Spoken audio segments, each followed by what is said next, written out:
Hello geometry students, my name is Emigh, and this video will start our discussion on chapter 4, which is on triangles and congruency. Section 4.1 title, Types of Triangles. A triangle is formed by three non-collinear points which are connected by segments. Non-collinear points means that those points are not obtainable by one line. Just think 3 points that aren't in a straight line, aren't in a line, and then connected by segments. If you're trying to denote a triangle, put this little triangle symbol before the capital A, B, and E for this example. Those non-collinear points are called vertices. If you're talking about just one of them, it would be a vertex, like point B is one vertex. The sides are denoted as segments, which you guys know how to do. 2 capital letters with the bar over top, no arrows on that bar over top. The angles that are adjacent to the interior angles are the exterior angles of the triangle. So just think interior angles, the inside of the triangle, like you see here. And then exterior angles would be any angles on the exterior of the triangle. So to get an exterior angle, what you do is just extend each side, and then exterior angles are formed. This is the most popular way to see the exterior angles. Reason being, not really a need to add this one here and the angle 5, because 4 and 5 are vertical angles and therefore congruent. So they'd have the same measure. So we're often just talking about angle 4 because that gives us the measure of angle 4 and angle 5. So that's how you'll often see an angle with a triangle with exterior angles drawn. All right, to identify parts of the triangle, let's practice here. So we're given the triangle PQR, and we are asked to find the angle that is opposite segment PQ. So here is segment PQ.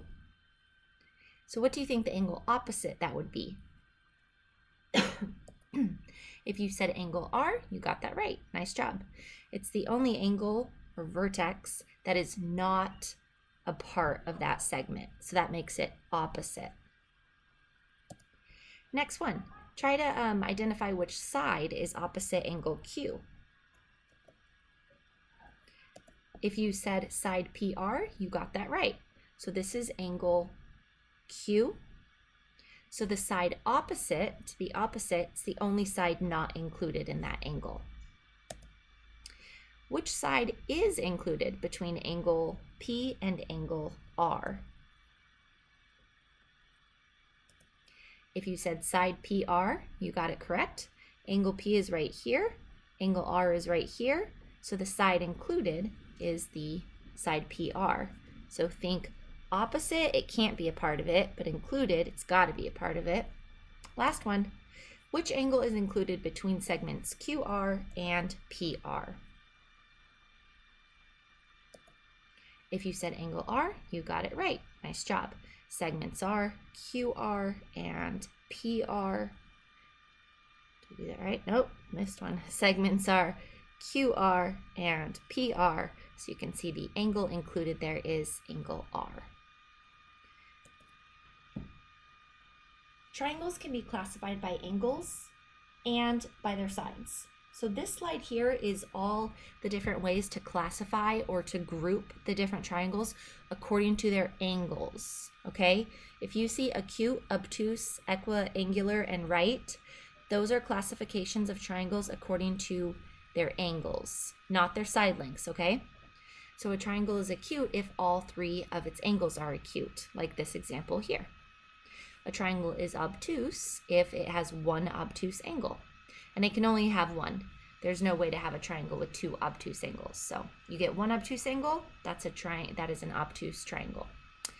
If all the angles are equal, then that triangle qualifies for the group equiangular. And the last one is if your triangle has one right triangle, one right angle, so one angle measuring 90 degrees, then that triangle would be considered a right triangle. Okay, you can also classify or group your triangles according to their side lengths. So this entire slide is all about classifications according to sides. So if you see scalene, isosceles, and equilateral, those are all group classifications according to the side lengths of the triangle. If no sides of the triangle are equal, so single mark, double, and then it'd have to be a triple because none of them are congruent, then that is called a scalene triangle. If two, or at least two, of the sides of a triangle are equal, so you see the single tick mark, then that triangle is isosceles. And third one is if all sides are equal, so double, double, double like that, all sides are equal, then that triangle is equilateral. Notice that this triangle is also isosceles because it has at least two equal sides. But if you're asked to give the most specific term, you would call this right here equilateral. All right, so let's try to name these triangles in parts A and B. Classify each triangle by its angles and by its sides. And we are asked to use the most specific name. All right, so focus on triangle A right here. According to its angle measures, what would you classify it as? And now according to its side lengths, or whatever we know about them, what would you classify the triangle as? If you said right and scalene, nice job. That makes the complete name of that triangle a right scalene triangle. All right, try part B.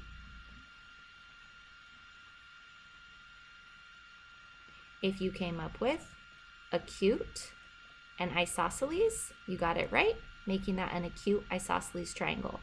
The reason it is acute is because all three of these are less than 90 degrees, makes it them all acute angles, and isosceles because we have two side lengths that are the same. Triangle angle sum theorem. It's a very powerful theorem that we're going to use a lot. The theorem says that the sum of the measures of the interior angles of a triangle is 180 degrees.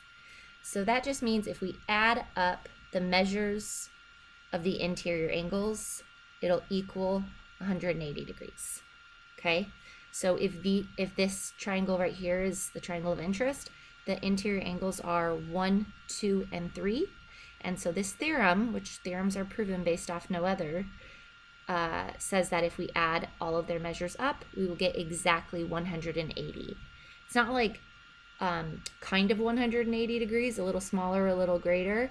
It's exactly 180 degrees. So always try to remember how powerful that equal sign is. It's pretty amazing that any triangle that we could construct would always add to 180 degrees, the sum of the interior angles, that is.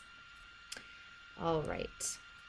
There is a corollary to the exterior angle of a triangle, or called the corollary exterior angle of a triangle. So this one's a corollary. It stems from the one above, okay?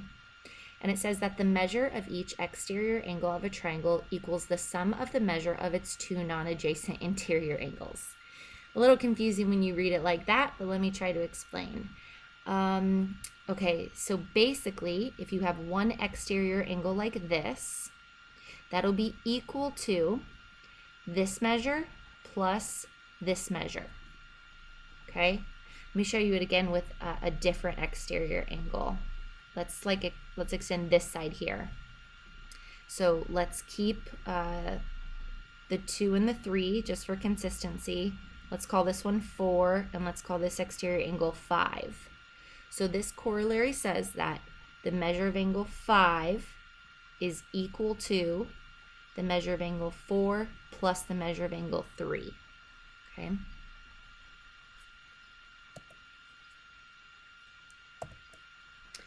And last one on this slide is the corollary acute angles of a right triangle. The two acute angles of a right triangle are complementary. Remember that complementary means that they sum to 90 degrees, which makes sense. Again, it stems from this one here. It makes sense because check this triangle out right here. if this angle, and this angle all had to add up to 180 degrees, that's the triangle angle sum theorem, and this angle right here takes up 90 of the degrees, then angles 1 and 2 would somehow have to add up to the other 90 degrees. Use the triangle angle sum theorem to find the measure of each angle in the given triangle. All right, so we have a triangle. We know the triangle angle sum theorem says that the 3 angle measures have to add to 180 degrees.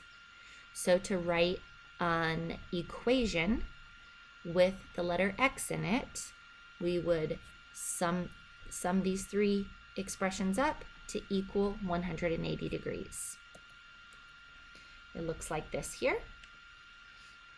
And now we can just pretend we're back in algebra class and manipulate that equation until we isolate or solve for x.